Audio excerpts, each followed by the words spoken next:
Армысыздар, Қосылайық жобасының көрермендері және Қос Ньюс арнасының көрермендері. Сіздермен әдеттегідей Қосылайық жобасының кезекті шығарылымын талқылайтын боламыз. Жобаға қатысушылар осындай өте жақсы көңіл күймен келді.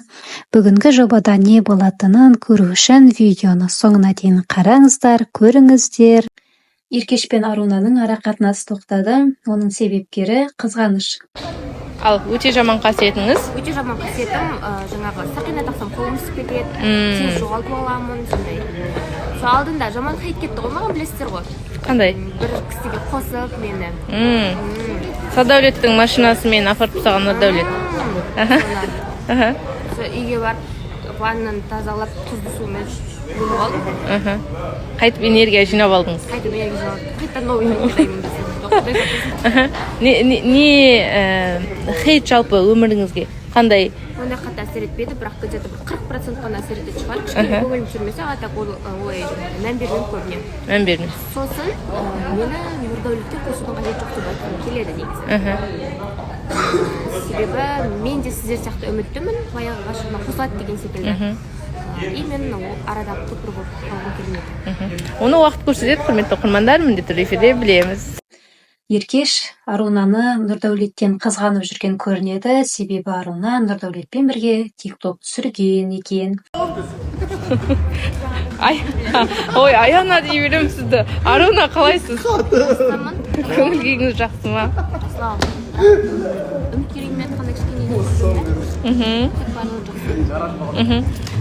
Кеше сізден сұрадым ба, білмеймін. Егер біреуге, бір жігітке сезіміңіз ашылып жатса, мойындайсыз ба? Иә.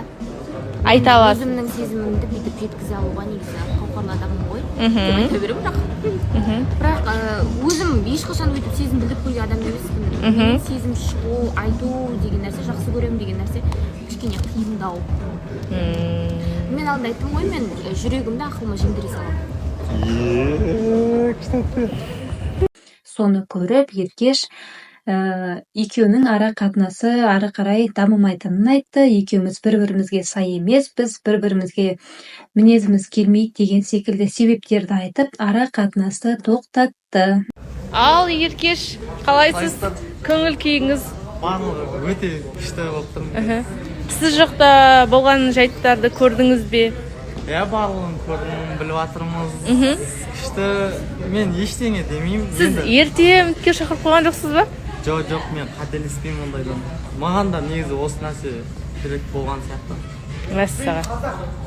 Үйіңізге барып, ауылыңызға барып ойландыңыз? Иә, ойландым. В общем, ойланып, біз бір-біріміздің адамымыз емес екен, мен сол нәрсені түсіндім да, короче. И одан кейін уже мен ешкімнің уақытысын алғым келмейді. Лучше өзіме достойн адамды күтемін дұрыс. Иә, білмеймін, мүмкін ойы өзгере ма жоқ па, эфирде міндетті түрде көріңіздер. Сіз арақатынасқа келгенде жүректі тыңдайсыз ба, ақылды ма? Жүректі негізі. Негізі жүректі? Негізі мен, бір ғашық болсам, негізі мен қиын ол адамды жіберуім, бірақ ситуацияға да қараймын. Көреміз енді. Еркеш ара қатынасты тоқтатуы сол еді, сол мезетте оған үміткер келе қалды. Бұл үміткер Еркештің ара қатынасты тоқтататын қалай біліп қалды, қайдан біліп қалды, қалай тез үлгеріп келіп қалды деген сұрақтар пайда болды. Бірақ десе де Еркешке үміткер келді, және бұл үміткерді көбісі Арунаға ұқсатты. Ары қарай не болатынын көре жатармыз. Мүмкін екеуінің ара қатынасы ұзаққа баратын шығар. Ал Еркеш, не айтасыз? Не айтайын? Еркеш, сіз қыздардың таксиін төлеп бересіз ба? Иә, мен всегда, мен оны жақсы көрейін, көрмейін, мен төлеп жүремін всегда. Мен қызға төлеткен, маған неудобно просто. Қандай такси шақыртасыз? Эконом ғой. Жоқ, мен шын эконом шақыртам, ол разница қатты емес қой. Комфорт пен эконом бір машина ғой, қанда. Дұрыс па? Бір уақытта барам деген сияқты ғой. Ал жаңағыдай су әкеп берші маған деп айтса? Әкеп берем. Әкеп берем. Ол не емес маған. Ұят емес па? Сумкасын ұстайды. Еркеш деген бар ғой, қасына ішке адам. Досы не тоқтаса? Үміткеріңіз ұнады ма? Иә, ұнады. Кімге ұқсаттыңыз? Ешкімге.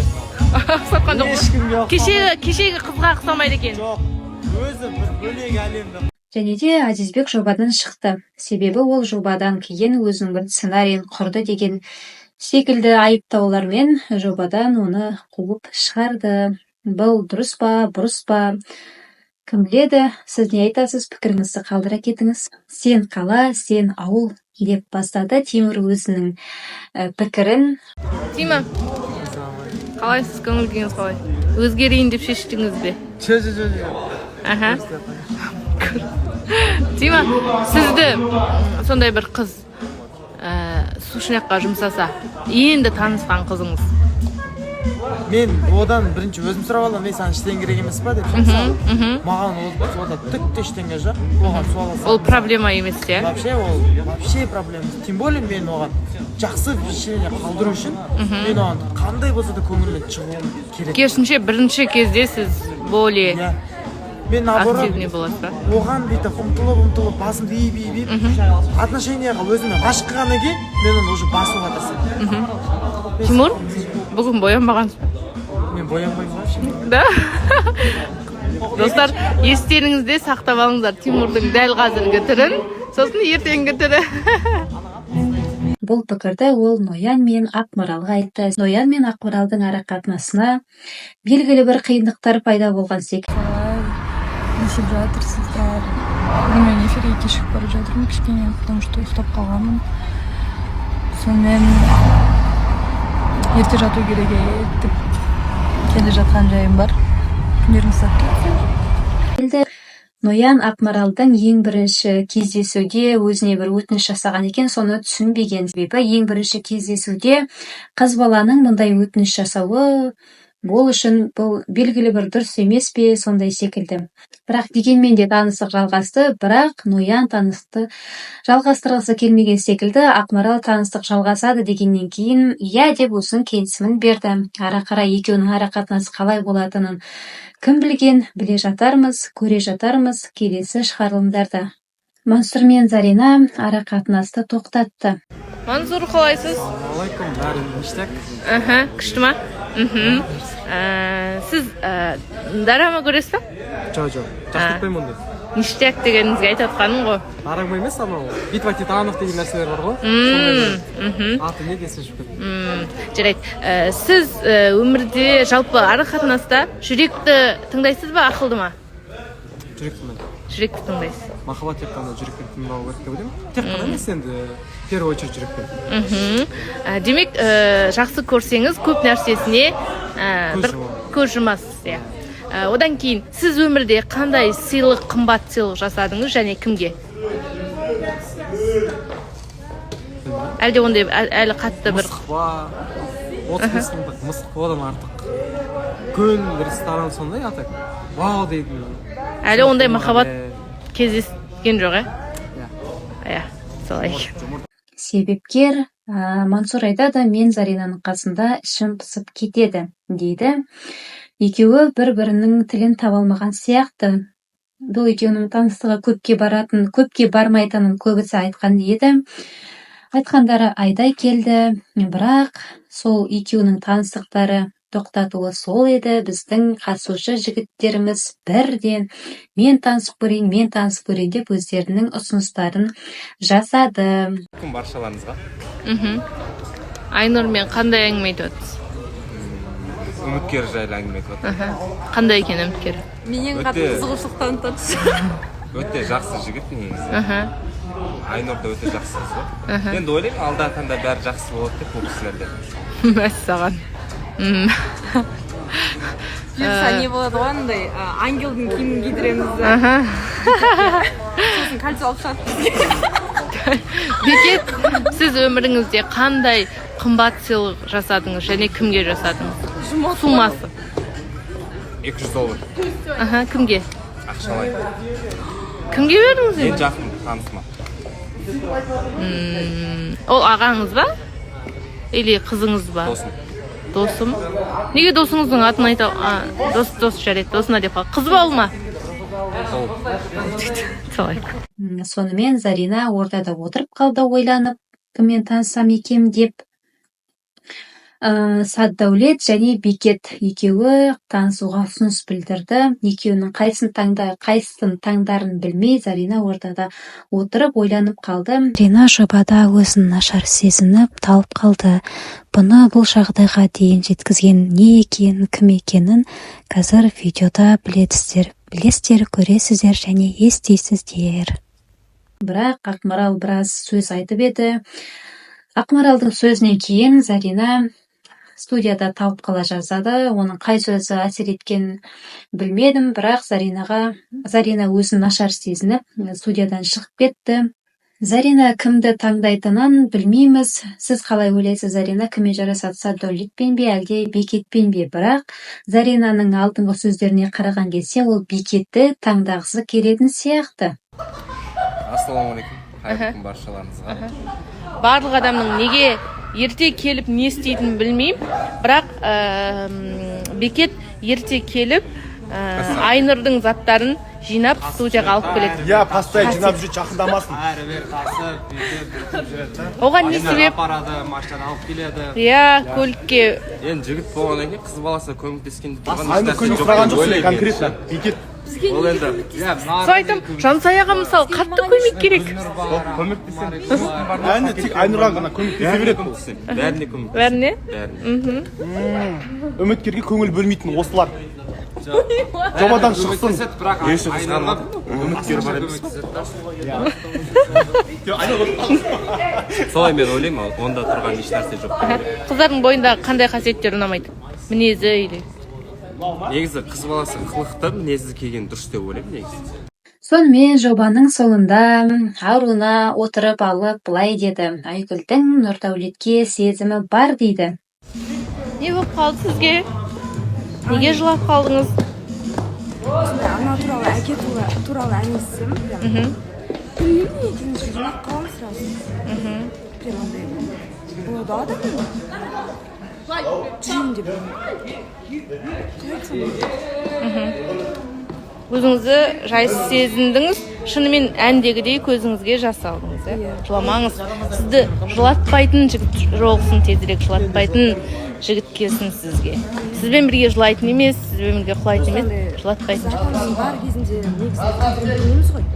Жоқ кезінде осылай көзімізге жасалып қаламыз. Сол прям любой ана туралы, әке туралы әңгімесем, білмеймін, міндетті түрде көзіме жасаламын.